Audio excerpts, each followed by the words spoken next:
তো এখান থেকে মানে দূর দূরান্ত অব্দি জল, আর এখানে সামনে দিয়ে দেখো সূর্যটা জাস্ট মনে হচ্ছে মেঘের মাঝখান দিয়ে উকি মারছে। বাদিকটার জাস্ট ভিউটা দেখো তোমরা, জাস্ট ভিউটা দেখো।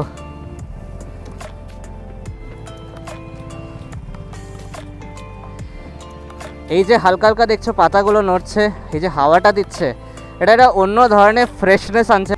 গুড মর্নিং ফ্রম যাদবপুর থানা কানেক্টর। তো যাচ্ছি টুয়ার্ডস এখন অভিষিক্তা। তো বেরিয়ে পড়েছি আবার একটি নতুন মোটো ব্লগিং ভিডিওর সাথে।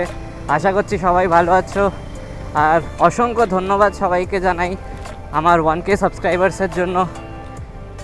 তো আজকে আমাদের যাওয়ার যে জায়গাটা সেটা হচ্ছে এমন একটা জায়গা যেটা কলকাতার মধ্যেই লোকেটেড, হার্ডলি 30-35 কিলোমিটার্সের রাইড।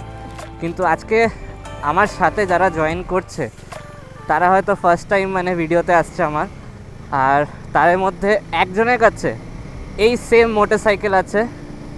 তো একই সাথে দুটো হাসবান্ডা, তার সাথে ট্রায়াম্পও আছে। তো তোমাকে তাদের সাথে দেখাও করাবো এবং এই ভিডিওটা কন্টিনিউ করব টুয়ার্ডস আমাদের ডেস্টিনেশন আজকের। তো ফার্স্ট আমাদের মিট আপ পয়েন্ট যেটা এখন, সেটা হচ্ছে অভিষিক্তা বাস স্টপ। আর ভোর করে বেরোনোর কারণ হচ্ছে এখন জানো কীরকম লেভেলের সকালের দিকে রোদ্দুর। তো মেন আসল কারণটা হচ্ছে যদি এই টাইমটাতে এখন বেরোই, যেই জায়গাটা যাচ্ছি ওটা হচ্ছে অ্যাকচুয়ালি একটা সানরাইজ বা সানসেট পয়েন্ট। তো সেখানে গিয়ে একটু সানরাইজটা দেখবো, একটু চা আড্ডা গল্প, তার সাথে একটু আনন্দ করব। তারপরে কিছু ছবি টবি তোলার পর ওখান থেকে বেরিয়ে পড়বো মোটামুটি 8:30-9টার মধ্যে বাড়ি ঢোকার চেষ্টা। কারণ রোদ একবার উঠে গেলে ওই গরমটা সার্ভাইভ করা প্রচণ্ড কষ্টের ব্যাপার। তো একজনকে দেখতে পেয়ে গেছি, প্রবাবলি ওটা অর্ণবদাই দাঁড়িয়ে আছে, এক্ষুনি ফোন করলো, হ্যাজার্ড জ্বালিয়ে দাঁড়িয়ে আছে।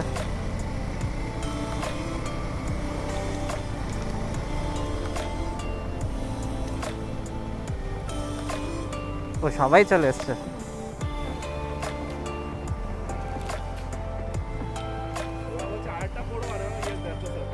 Good morning. Hi, good morning.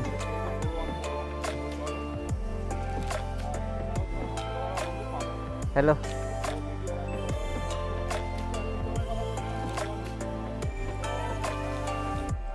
Hello, good morning. চলো রাইড শুরু, লেটস গো।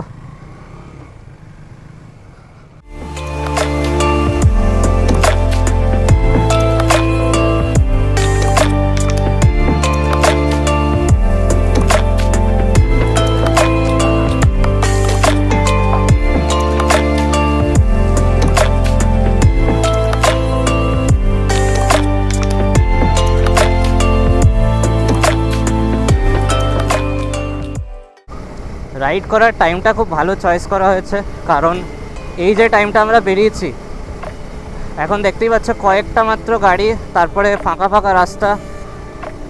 মোটামুটি 60-70তে যদি ক্রুজ করি তাহলেও মজা হচ্ছে।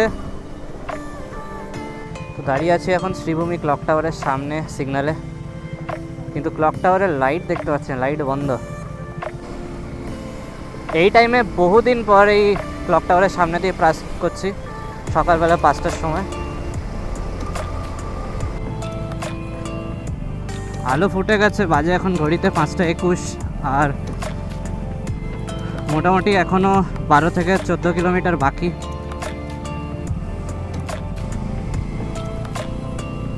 তো এবার একটা গ্রামের মতো রাস্তার ভেতর ঢুকে গেছি।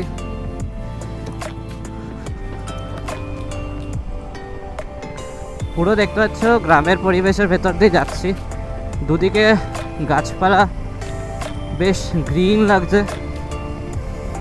আর এদিকটা ঢোকার পরে না হালকা একটু মনে হচ্ছে ওয়েদারটা একটু চেঞ্জ হয়েছে। আর জাস্ট ডান পাশটার ভিউটা দেখো, পুরো ডান দিকে ধান ক্ষেত, আর আগের দিকে পুরো গাছপালা ভর্তি, চাষবাসের জায়গা বলতে গেলে।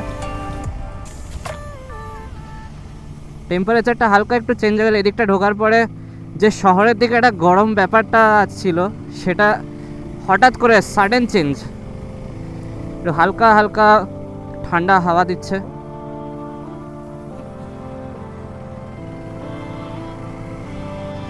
গাছগুলো কি সুন্দর লাগছে। যত ভেতর দিকে যাচ্ছি তত আরো বেশি গাছপালার মধ্যে যেন মনে হচ্ছে ঢুকে যাচ্ছি, জঙ্গল জঙ্গল ব্যাপার।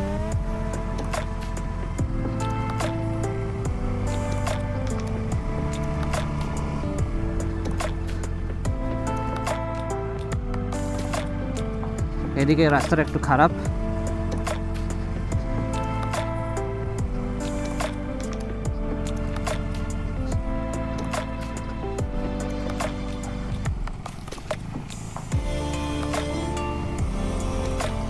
উফ, পুরো প্রপার অফরোডিং, পুরো প্রপার অফরোডিং।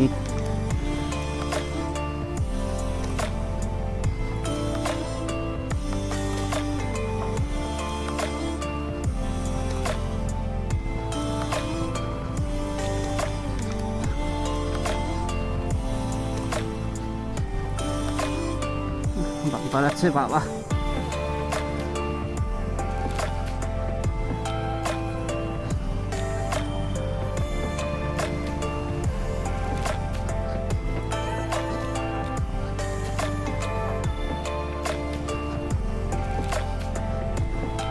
এই পাশটা তো পুরো সকাল সকাল অফরোডিং করছি।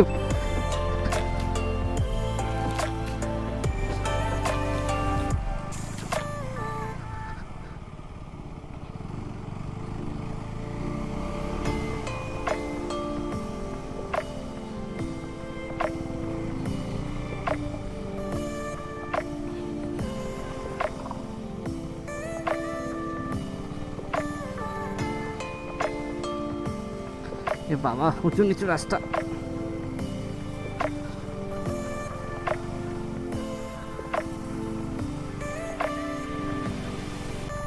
এই রাস্তাটা তো মনে রাখার মতো ভাই সাহাব, কি রাস্তা।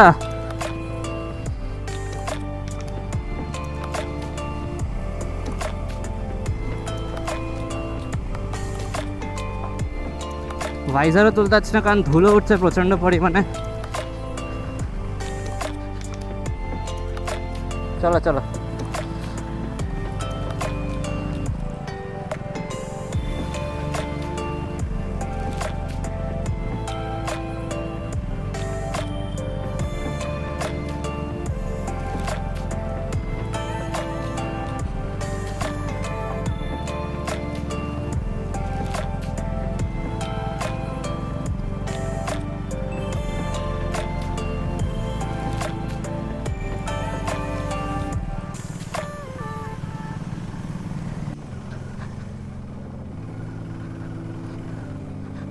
ভাই সাহাব,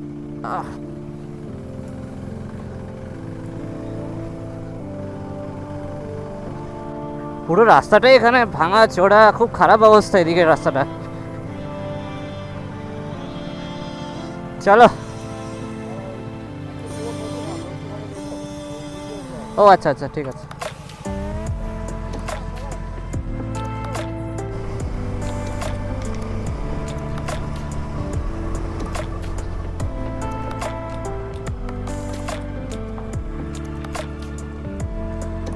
পুরো রাস্তার এই পাশ অব্দি পাথর।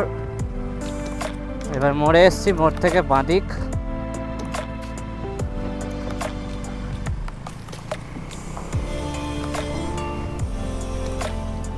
বাঁদিকটার জাস্ট ভিউটা দেখো তোমরা, জাস্ট ভিউটা দেখো।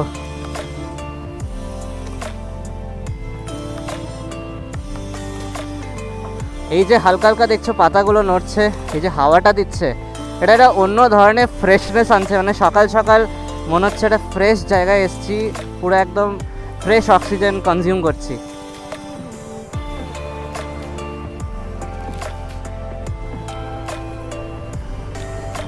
এই জায়গাটা আমি বলবো, মানে যদি রেকমেন্ড করি, প্রি মনসুন যদি বলি বা পোস্ট মনসুন, মানে যখন হালকা হালকা বলতে গেলে ড্রিজল ড্রিজল ওয়েদার থাকবে, এই পোর্শনে গাছপালা আরও গ্রিন লাগবে, আরও সুন্দর লাগবে। নেচারের যে সৌন্দর্যটা সেটা পুরো একদম চোখের সামনে ফেটে উঠবে একদম। না, তোমাদের এই রুটটা একবার আসতেই হবে। যদি তোমরা রাইড করতে ভালোবাসো, মর্নিং রাইড, তাহলে এই রুটটা একবার এসে ডেফিনেটলি দেখতে পারো। অফরোডিং মানে কি পেলাম না। স্টার্ট হলো, রাইডটা শুরু হচ্ছে হাইওয়ে দিয়ে, বাইপাস হাইওয়ে এসব দিয়ে, তারপরে একটু মাঝখানে মধ্যমগ্রামে মোড়ে ট্রাফিক জ্যামের পার্টটা পেলাম। তারপর ওখান থেকে ঢোকার পর থেকে পুরো প্রায় 2 থেকে 3 কিলোমিটার পুরো অফরোডিং পেলাম। এখনও মাঝের মধ্যে একটু একটু, এই যে এখন যেমন পাচ্ছি, পুরো ভাঙাচোরা রাস্তা, তার মধ্যে কুচো কুচো পাথর এদিক ওদিক ছড়িয়ে ছিটিয়ে আছে, টায়ার স্কিড করছে মাঝের মধ্যে, তো কমপ্লিট অফরোডিংও পাচ্ছি। তার মাঝখানে এরকম নেচারের সৌন্দর্য, মানে একটা রাইডেই সব কিছু পেয়ে যাবে, কমপ্লিট প্যাকেজ বলতে গেলে।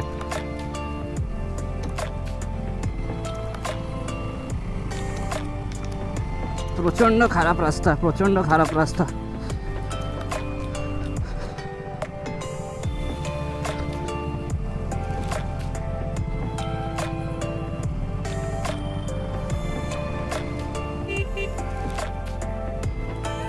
ও ভাই সাহাব, কি রাস্তা, কি রাস্তা!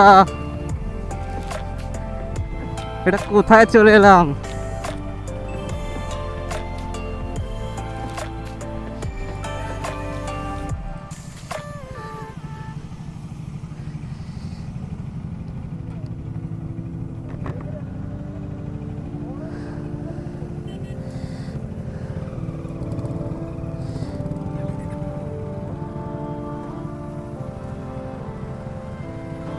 কি সুন্দর জায়গাটা, কি সুন্দর! রাস্তাটা খারাপ, কিন্তু এখানে 4 চাকা ঢুকে যাবে, আরামসে ঢুকে যাবে।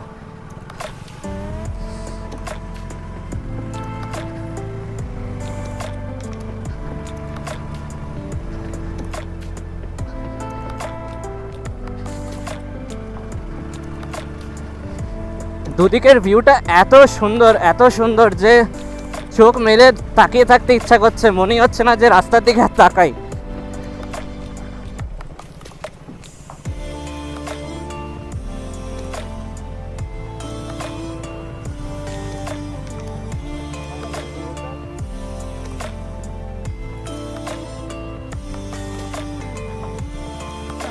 তো সবকটা বাইকস চলে এসছে, আর যেখানে এখন দাঁড়িয়ে আছি সেখান থেকে তোমাদের জাস্ট ভিউটা দেখাতে চাই। কি অসাধারণ সানরাইজ, একদম রাইট মোমেন্টে আমরা ঢুকে।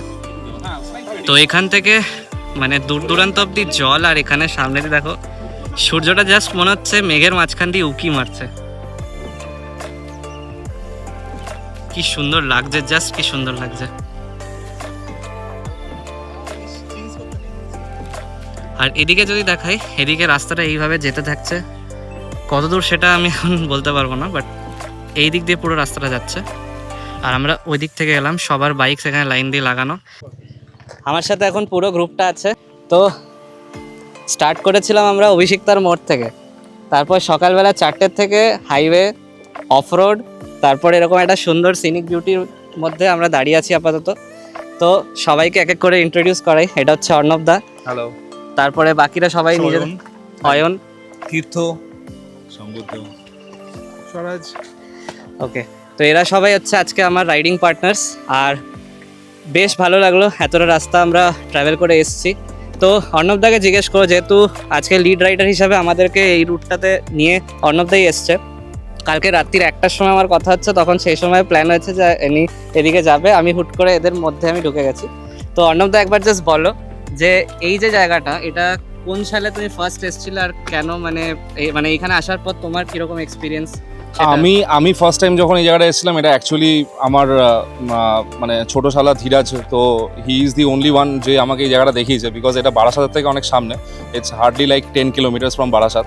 এই জায়গাটা হচ্ছে রাজহাট এক্সটেন্ডেড কৈপুল বলে একটা জায়গা আছে, তো সেই জায়গাটা। তো আমি এসেছিলাম 2021-এ। তো at that point of time এখানে আরও লোক কম ছিল, রাস্তাগুলো একদম সরু ছিল, মাটির রাস্তা, আলের রাস্তা যেরকম হয়। আর চারিদিকে এখন যেরকম ঝিল দেখা যাবে, তো ওই ঝিলটা এরকম চারিদিকে ঝিল আছে, মাছের চাষ হয়। আর এই জায়গাটা ইজ ভেরি মাচ লাইক মানে সুদিং, মানে একটা সুদিং হাওয়া দেয়। আর তার উপর হচ্ছে সানরাইজের জন্য পারফেক্ট, মানে এটা পারফেক্ট। হ্যাঁ, সানরাইজ, সানরাইজটা স্পেশালি বিকজ সানরাইজটা এদিক দিয়ে পুরো 360 ডিগ্রি ওয়াইড অ্যাঙ্গেলটা পাওয়া যায়। তো যারা ফটোগ্রাফি করতে ভালোবাসে অবভিয়াসলি তারা এসে ফটোগ্রাফি, ভিডিওগ্রাফি করতে পারে। আর তারপর আমি আরও 2-3 বার এসেছি, কিন্তু আমার হঠাৎ করে মনে হলো, সবাই বলছে যে রাইড করতে যাবে, তো হঠাৎ করে মনে হলো ঠিক আছে সামনাসামনি রাইড কোথায় এই Kaipul is the best place, because এখনও পর্যন্ত অতটা ফেমাস হয়নি, আর লোকজনও কম আসে এখানে, ফাঁকা, একটা হেভেনলি ফিল আছে সিরিয়াসলি, মানে এভরিবডি মানে ফেমাস না হওয়াটাই বেটার, কারণ যত হ্যাঁ, সোশ্যাল exactly. মিডিয়াতে আপলোড হয় তত বেশি লোকজনে আসে, লোকজন এখানে আসবে, স্টার্ট হ্যাঁ। হয়, তখন এই যে ফাঁকা ব্যাপারটা পাচ্ছে এইটা থাকবে না, এই বিউটিটা থাকবে না, এটাই হচ্ছে মেইন মানে প্রবলেম। কিন্তু আবার অনেক সময় আসলে একদিকে ভালো যে এখানে গ্রামবাসীদের একটা ভালো হয় যে এখানে একটা এনগেজমেন্ট হয়, সবাই আসে, চাটা খাবে, একটু কিছুক্ষণের জন্য সময় কাটাবে, আবার বেরিয়ে যাবে। But yes, this place is very good. Off-roading করারও একটা খুব সুন্দর জায়গা। তো যাদের একটু হালকা ফুলকা অফরোডিং করার একটা এক্সপিরিয়েন্স করার ইচ্ছা আছে, কলকাতার এক্সটেন্ডেড কলকাতা মানে রাজারহাটের এক্সটেনশন এটা, তো যদি আসার ইচ্ছা হয় তো অবভিয়াসলি মানে they can come over here and experience that offroading. তো দ্যাটস ইট। এবার বাকিদেরকে মাইক পাস করব, জিজ্ঞেস করব যে ফার্স্ট টাইম এক্সপিরিয়েন্স কীরকম ওদের। তো তোমরা দুজন এক এক করে বলো যে তোমাদের কীরকম এক্সপিরিয়েন্স। আমার এক্সপিরিয়েন্স তো এটা সেকেন্ড টাইম, আমি ফার্স্ট টাইম রিন্টুদার সাথে এসেছিলাম। এখানে সিনিক বিউটি, তাছাড়া বার্ড লাভার্স যারা বার্ড ওয়াচিংয়ের জন্য এখানে খুবই সুন্দর জায়গা। আগেরবার আমরা ওখানে একটা পানকৌড়ি দেখেছিলাম, পুরো ডানা মেলে পুরো ডাইরেক্ট দাঁড়িয়ে ছিল, খুব সুন্দর একটা মানে ছিল। তাছাড়া ইটস ভেরি নাইস। রেকমেন্ড কর একটা জিনিস, সেটা হচ্ছে আমি বলতে বললে গেলাম দ্যাটস ইট, যে এই জায়গাটা আসার মানে সব থেকে বেস্ট টাইম হচ্ছে you come at the time of October November, because তখন বর্ষাকালটা যা শেষ হচ্ছে আর ঠান্ডাটা হালকা পড়ছে, একটা মারাত্মক হেভেনলি ফিল আছে। ফগই থাকে হালকা, তারপরেই আস্তে আস্তে ফগটা সরে গিয়ে যখন সূর্যটা ওঠে, ক্লিয়ার স্কাই থাকে, অসাধারণ সানরাইজ দেখা যায়। গরমটাও লাগবে না, ভেরি সুদিং ওয়েদার থাকে। উইন্টারের সময় জলটা শুকিয়ে যেতে শুরু করে। তো এই that's it. জায়গাটায় যে কোনো টাইমে আমার মনে হয় ইভিনিং এ যদি আসা হয় তাহলে হ্যাঁ, evening is also good. Evening is always fine. Evening is always fine, কিন্তু সকালবেলার দিকে যে বিউটিটা, এটা সানরাইজের ওইটা মানে ওই বলে না সকালবেলা একটা শান্তি পাওয়া যায়। তো দ্যাটস ইট, ওই শান্তিটা, ইটারনাল পিসটা এখানে এসে পাওয়া যাবে, because everybody loves the nature. তো nature is like just like that, কি নেচারের সঙ্গে একটা আলাদা কানেকশন, একটা আলাদা বন্ডিং হয়ে যায়। তো দাদা তো এটা বোধহয় ফার্স্ট First. টাইম, তো তোমার হ্যাঁ। এক্সপিরিয়েন্সটা জানা সবথেকে বেশি দরকার, কারণ আমরা অফরোড একটু হালকা হালকা ফেস করেছি, তো সেই হিসাবে তুমি বলো তোমার কিরকম ফার্স্ট টাইম অফরোডিং এর হ্যাঁ, আমার first time riding experience, first time I guess off রোডিংয়ের এক্সপিরিয়েন্স। আমাকে আইডিয়াটা দিয়েছিল রিন্টু। তো তারপরে রাইডিংটা তো খুবই ভালো হয়েছে, আর এখানে এসে যখন সানরাইজটা দেখলাম, জাস্ট যখন এসছিল, একদম picture perfect kind of environment. Almost 4 কিলোমিটারের কাছাকাছি অফরোড Exactly. হ্যাঁ, সো এটাও একটা first time experience. I mean luckily I guess everyone help me in the sense কি সবাই আগে চলে যায়নি, they supported me all the way. So I guess thanks for everyone. তো এবার বাকিদেরকে যাই, বাকিদের সাথে কথা বলি। আসো আসো আসো, ক্যামেরা ফ্রেন্ডলি না হলেও আসতেই হবে। আসো। তো তোমারও তো বোধহয় এই রুটে ফার্স্ট টাইম, তোমাদের দুজনেরই, তো তোমাদের এক্সপিরিয়েন্স শেয়ার করো। খুবই ভালো এক্সপিরিয়েন্স, মানে অলমোস্ট যে বললে 4 কিলোমিটার মতন অফরোড ছিল, ভালো, খুবই ভালো। তারপরে অ্যাট দ্য এন্ড স্পটটা তো মানে দারুণ। কলকাতার পাশে এত কাছে এত ভালো একটা জায়গা পাওয়া যায়, মানে আইডিয়া ছিল না। এক্স্যাক্টলি। It's very good. আর এই রুটটাতে সাধারণত লোকজন আসে না, কারণ আমরা যেটা যাই হচ্ছে বাসন্তী হাইওয়ে ধরে দুটো জায়গা গেছি, একটা হচ্ছে নলবন আর একটা হচ্ছে আন্দুলপোতা। আচ্ছা। ওই দুটো জায়গাও এরকম ভেরি পুরো, কিন্তু ওইদিকে রুটটা আবার অন্য ধরনের। ওদিকে রাস্তাটা অনেক লম্বা, অ্যারাউন্ড 50-55 কিলোমিটার্সের রাস্তা, কিন্তু অন্য ধরনের ক্রুজিং রাস্তা, পুরো গ্রামের মধ্যে দিয়ে পুরো মানে চড়া রাস্তা, দু সাইডে গাছপালা, হেভি ক্রুজ করা যায়। এইটা আবার অন্য ধরনের রাস্তা, মধ্যমগ্রাম ক্রস করার পর থেকে পুরো ভাঙাচোরা রাস্তা, ওখান থেকে মিক্সচার ছিল, মানে ভালো রাস্তাও ছিল, খারাপ রাস্তাও ছিল। খারাপ এজ ইন লাইক অফরোড গ্রামের মধ্যে থেকে ছিল। একটু হ্যাঁ, অন্য টাইপের। এক্স্যাক্টলি। একটু রিস্কিও ছিল কিছুটা জায়গা, একটু রিস্কিও ছিল, মানে যখন লরিগুলো যাচ্ছিল। But worth it. Worth it. Exactly. মানে যারা সকালে ব্রেকফাস্ট রাইডের জন্য আসতে চায়, দে ক্যান হ্যাঁ। Consider this place. আর কিছুক্ষণ এখানে ফটোগ্রাফি করব, তারপর এখান থেকে বেরোবো। তো এই শান্তশিষ্ট নিরিবিলি পরিবেশ ছাড়ার সময় চলে এসছে। আমরা এখন এই রাস্তা ধরে স্ট্রেট যাব, এখান থেকে যে রাজারহাটের সাইড দিয়ে বেরোনোর যেটা প্ল্যান ছিল আমাদের ফেরার সময়, ওখান দিয়ে ফিরবো। আর এখানে যেহেতু খাবার দোকান নেই, এখানে চায়ের দোকান, তো যতক্ষণে খাবার দেবে বলছিল, গ্যাস ছিল না, তো প্রবলেম হচ্ছিলো বলে জন্য আমরা ভাবলাম রাজারহাটের সাইডে কিছু ব্রেকফাস্ট করবো। আপাতত এখান থেকে চা খেয়ে নিয়েছি, আর দেখতে পাচ্ছ অলরেডি সবাই রেডি হয়ে গেছে এখান থেকে বেরোনোর জন্য। জাস্ট 1-2 মিনিটের মধ্যে এখান থেকে বেরিয়ে পড়বো। তো সকাল বাজে এখন 8:05। এখন আমরা যাচ্ছি বলতে গেলে নিউ টাউনের দিকেই। প্রথমে প্ল্যান ছিল রাজারহাটের ওখানে কোথাও একটা খাবার ওখানে দাঁড়াবো, বাট একটুখানি এগিয়ে যাচ্ছি নিউ টাউনের দিকে, গিয়ে তারপরে কোনো খাবারের দোকানে তারপর খাবো। বলতে গেলে মানে ব্রেকফাস্টের জন্য ছোটো আমরা স্টল বা দোকান বা কিছু খুঁজছি। তো দেখা যাক। তো আমার বাদিকে হচ্ছে নিকো পার্ক। তো এখন এই রাস্তা ধরে নিয়েছি, এবার আমরা স্ট্রেট যেতে থাকবো টুয়ার্ডস চিংড়িহাটা, তারপরে হচ্ছে রুবি ধরে ডান দিক নিয়ে অ্যাক্রোপলিস, তারপরে ওখানে বাঁদিকের গলিতে ঢুকে গিয়ে তারপর ওখান থেকে খাবারের দোকানগুলো ঢুকবো।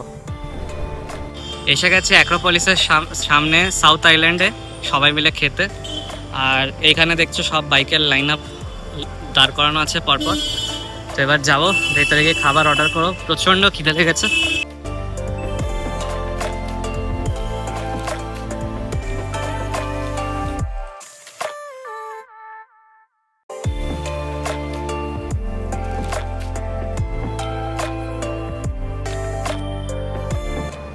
ভিডিওটা যদি তোমাদের ভালো লেগে থাকে অবশ্যই চ্যানেলটাকে লাইক অ্যান্ড সাবস্ক্রাইব নিশ্চয়ই করো। দেখা হবে আবার একটি নতুন মোটো ব্লগিং ভিডিওর সাথে, ততদিনের জন্য it's Royce Moto Life signing out.